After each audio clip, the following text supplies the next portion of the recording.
Communiquer efficacement au travail, ce n'est pas un talent inné, non. C'est une vraie compétence. Et comme toute compétence, eh bien, ça s'apprend. Il y a des règles, des principes. C'est ce qu'on va voir ensemble pour comprendre comment on passe d'une simple discussion à un échange qui a un impact réel. Alors, voilà notre plan de match. On va commencer par la base, les fondations. Puis on verra comment l'info circule, quels sont les bons outils à utiliser. On parlera aussi de l'humain, c'est crucial, et on terminera sur l'impact final de tout ça. C'est parti! Bon, on plonge dans le vif du sujet.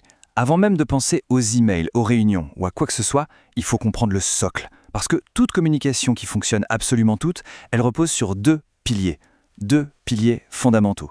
Et les voilà, ces deux piliers, la clarté et l'écoute.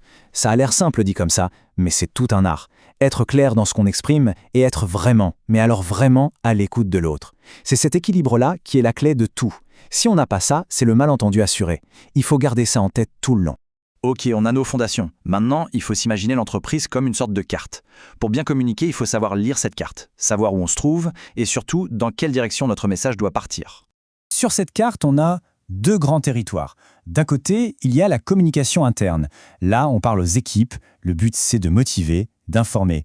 Et de l'autre côté, la communication externe, tournée vers l'extérieur. Les clients, les partenaires.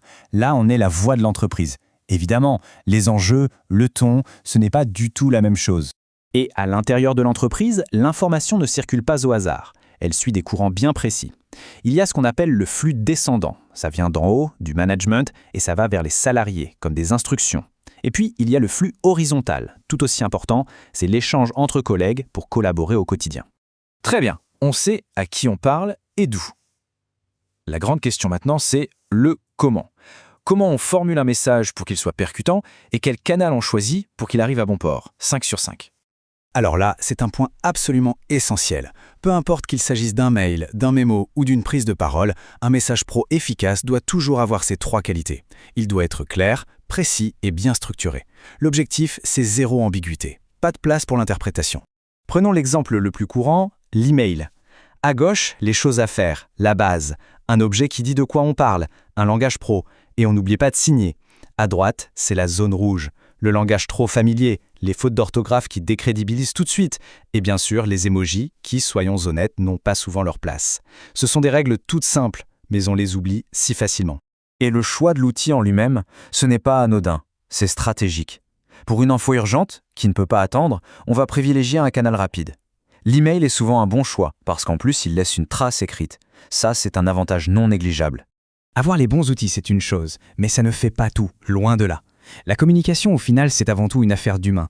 Et c'est là qu'entrent en jeu les compétences qui font vraiment la différence.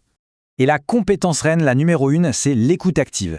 Attention, l'écoute active, ce n'est pas juste rester silencieux pendant que l'autre parle en attendant son tour. Non, c'est un vrai processus. C'est écouter pour comprendre, s'assurer qu'on a bien compris et ensuite utiliser cette information. Un bon communicant, c'est d'abord quelqu'un qui sait écouter. On peut voir ça en 3 étapes simples. D'abord, l'étape 1, on écoute pour comprendre, vraiment, sans préparer sa réponse dans sa tête. Étape 2, on reformule pour être sûr. Ok, si je comprends bien ce que tu dis, c'est que, ça, c'est magique, ça évite tellement de problèmes.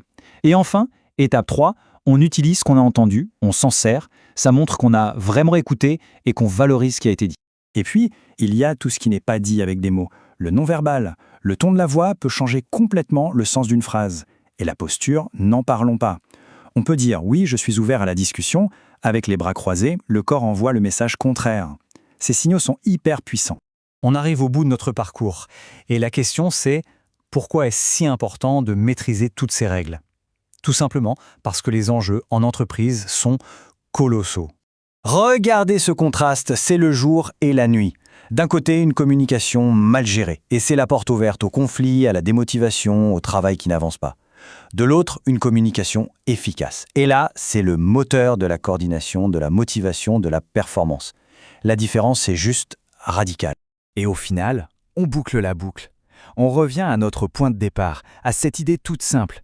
Ce n'est pas une question de technique hyper complexe, c'est revenir à cette base fondamentale. Être clair dans ce qu'on dit et écouter attentivement ce que les autres ont à dire.